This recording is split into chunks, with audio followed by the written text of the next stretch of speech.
सरपंच संघ का जयकारा का नारा लगाऊंगा। बड़े जोश के साथ हम मानते हैं कि बहुत गर्मी लग रही है, सुनते सुनते आप लोग थक सा गए हैं, परंतु हमारी मांग है, हमारी गांव का विकास चाहते हैं, हमारे क्षेत्र का विकास चाहते हैं।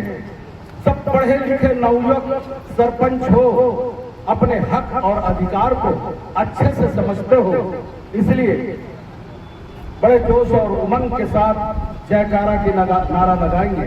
सरपंच संघ जिंदाबाद, सरपंच संघ जिंदाबाद, सरपंच संघ जिंदाबाद। सरपंच संघ अंतर्गढ़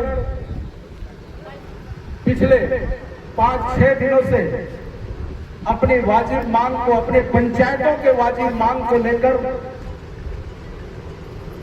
ज्ञापन के माध्यम से शासन प्रशासन को अवगत कराते हुए बड़े उम्मीद किया था कि हम सरपंचों की मांग को, बहुत छोटे छोटे मांग है, पूरा कर दिया जाएगा और 1 दिन या 2 दिन में समाप्त हो जाएगा, ऐसा और भरोसा हमारे सरपंच संघ ने रखते हुए ये आंदोलन प्रारंभ किया।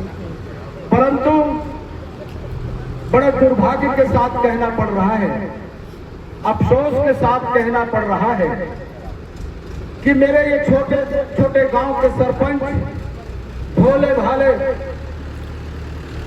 सरपंच अपने छोटे छोटे 3 सूत्री मांग को लेकर पिछले साल होने जा रहा है धरना प्रदर्शन एक बार किए, प्रशासन पर उम्मीद रखा, पेपर बनाकर लिखित में देकर हम आश्वस्त करके चले गए।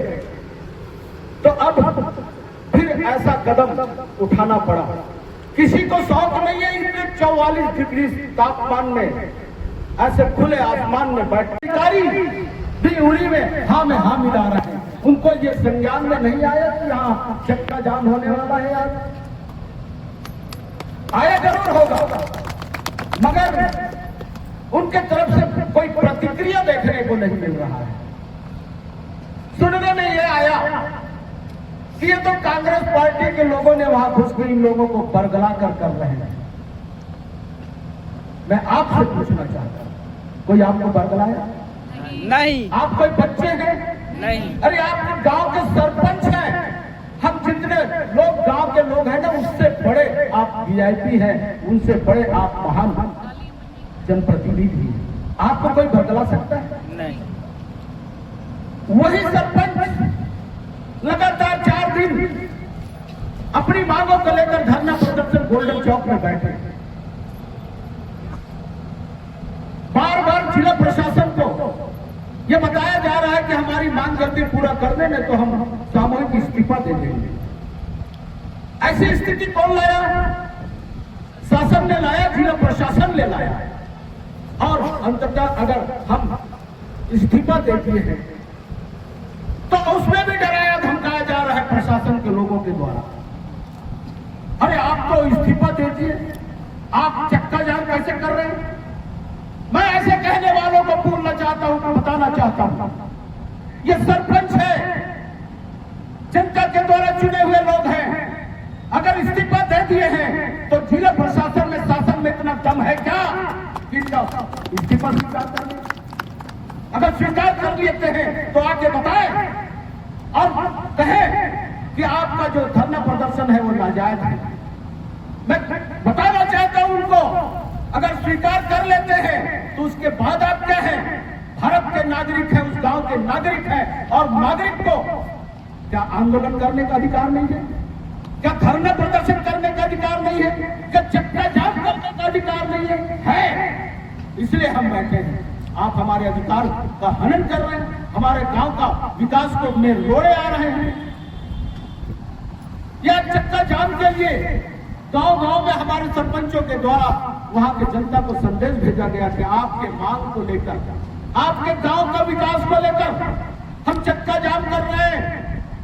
गांव के अन्य लोगों को बता दें वो अधिक से अधिक चक्का जाम में शामिल हो।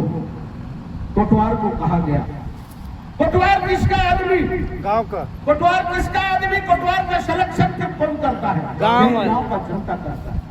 मगर सुनने में आया कि उसको भी राजस्व के अधिकारी लोगों ने धमकी दिया, धमकाया, डराया कि आप कोटवार हो, कोटवारी चली जाएगी, बुनियादी नहीं करोगे, बुनियादी नहीं करोगे।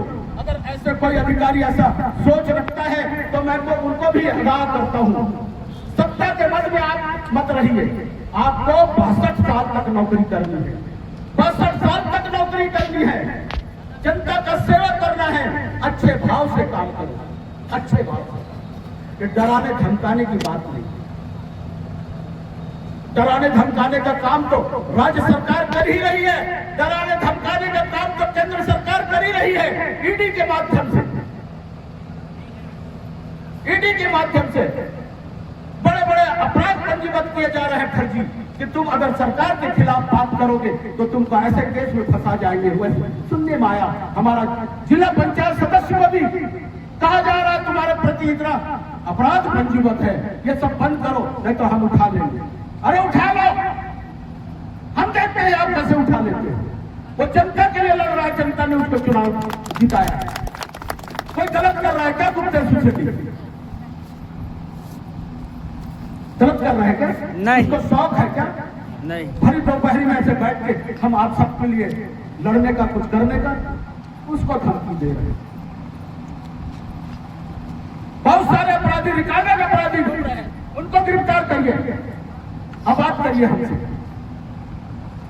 ये धोखे में मत रहना। पूरे सरपंच गिरफ्तार होने के लिए भी तैयार है, हम सरपंच के साथ हम थे। मैं आप लोगों के दीदी लोगों को, खासकर बहनों को कहना चाहता हूं, डरिए मत। ये डराने का काम करेंगे कोई, आप अपने लिए कुछ नहीं कर रहे हैं, अपने गांव के लिए कर रहे हैं, अपने बच्चों के लिए कर रहे हैं, अपने गांव के स्कूल के विकास के लिए करना घूम रहे हैं। मैं कहना चाहता हूं जिला प्रशासन से, स्थानीय प्रशासन से, आप आकर कम से कम इन 3 मांगों को पूरा करने की आश्वस्त करिए। अगर वो नहीं भी करते तो आप ये कहें आकर कि आने वाले 2 महीने के बाद बारिश होने वाली है, पूरे 56 पंचायत के स्कूलों में झिल्ली लगाने की नौबत नहीं आएगी, हम परमानेंट इलाज कर देंगे। इतना नहीं तो कह दो आप, नहीं है कम, पैसा नहीं है, पैसा नहीं है, पैसा नहीं है, वित्तीय संकट, और एक तरफ बड़े बड़े सम्मेलन हो रहे हैं, बड़े बड़े नेताओं का आगमन हो रहा है। सबका ये कहना है बस्तर का विकास ऐसा हो जाएगा, बस्तर का विकास ऐसा हो जाएगा, गांव का विकास ऐसा हो जाएगा, गांव के अंतिम व्यक्ति का विकास ऐसा हो जाएगा, पैसे की कोई कमी नहीं है। अरे भैया, आप 3 मीटर सीसी पुलिया, 300 मीटर सीसी रोड और झज्जर स्कूल को तो बना दो, आपके पास कितना पैसा है दिख जाएगा।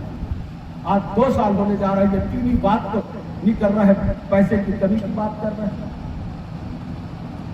एक बात और कहना चाहता हूं, हमको भी बड़ी खुशी है, हमको भी बड़ा, हमने भी बहुत शांत महसूस करते हैं, शांति आ गई बस्तर में, नक्सलवाद खत्म हो गया, हम सब महसूस करते हैं। हम धन्यवाद देते हैं सरकार को, नक्सलवाद में कुछ अंकुश आया। मगर दूसरी तरफ यही हमारे छत्तीसगढ़ प्रदेश के गृह मंत्री शर्मा जी क्या बोलते हैं, अगर कोई पंचायत नक्सल मुक्त हो गया, अगर वहां महसूस करते हैं पंचायत के लोग, तो हम हमको 1 करोड़ रुपए उस गांव पंचायत का विकास के लिए देंगे। तो ये तो 56 लोग बैठे हैं, आपके पंचायत अभी नक्सलाइट प्रभावित है नहीं, मुक्त है।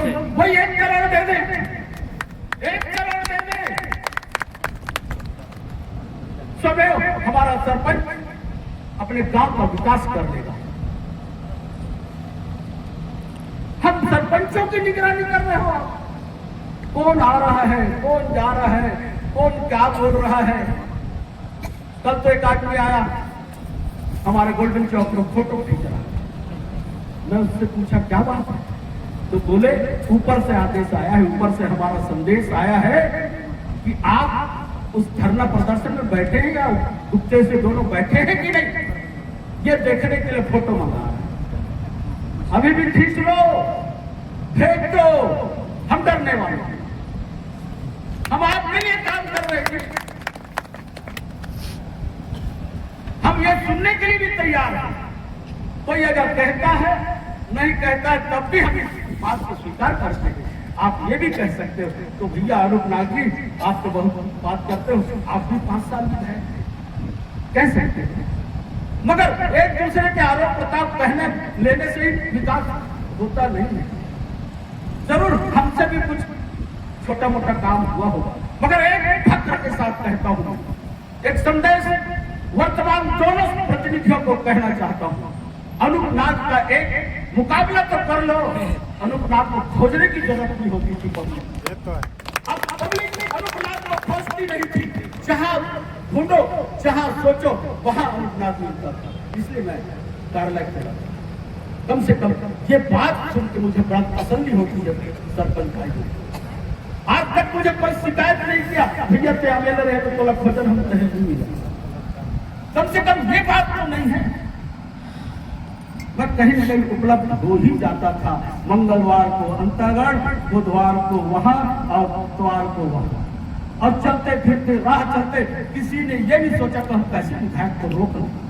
चलते फिरते भी बात ये बात मैं बड़े फक्र से गर्व से कहना चाहता हूँ। अरे कम से कम यही तो बन जाओ, यही तो बन जाओ धरना के सामने सायरन बजाती हुए ये तो हम 6 दिन से देख रहे हैं। तो हमें मैं आज बातें तो बहुत होगी, अभी कोई निश्चित नहीं है कि हमारा धरना प्रदर्शन हमारा मांग पूरा हो जाए। अभी और लड़ाई लड़ना है। चाबी छोड़ देना। अंत में कुछ कहने के पहले मैं शिवशंकर पंडापाल को भी बहुत बहुत धन्यवाद देता हूं।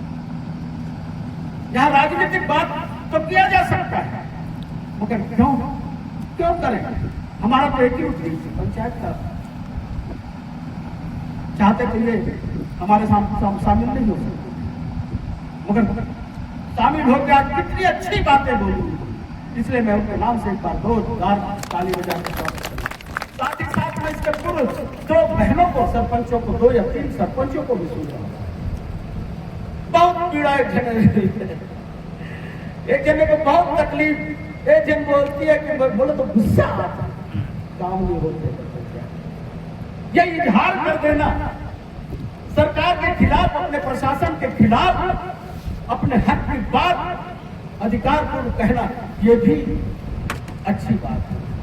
मैं बहुत सारे सरपंच बहन भी आई हैं और सरपंच नौजवान साथी भी हैं, मैं उनको बहुत बहुत धन्यवाद देता हूँ। उमेश कुटाई जी और सरपंच संघ के अध्यक्ष, आप सब नाम मैं नहीं ले पा रहा हूँ, मैं सबको बहुत बहुत धन्यवाद देता हूँ कि आप अंतिम समय तक टिके रहे। आपके पीछे हमारा सरपंच है, आप आगे रहो। सरपंच भी पीछे हो जाए तब भी कुछ सरपंच ऐसे जो दोबारा बने हैं उनको अनुभव सरपंच क्या होता है। अभी हमारे कलगांव के सरपंच भी बहुत अच्छी बात है। हमें अब बोलना पड़ेगा, चुप रहने से काम नहीं चलेगा और डरने से भी काम नहीं चलेगा। मैं तो अब जिला प्रशासन के अगर कोई अधिकारी कर्मचारी है तो मैं निवेदन पूर्वक कहना चाहता हूं, हमें शौक नहीं है यहाँ बैठने का, हमको भी पीड़ा है। हमारी माता बहनें इधर से उधर जाने वाले हैं, धूप में खड़े हो गए हैं, जाने में कितनी परेशानी हो रही है। हम चाहते हैं इस समस्या का हल हो आए और अपनी हमारी सरकार की तरफ से कोई बात है तो कहें, हम सुनने के लिए तैयार हैं। जय हिंद, जय भारत, जय छत्तीसगढ़। ये मुसीबत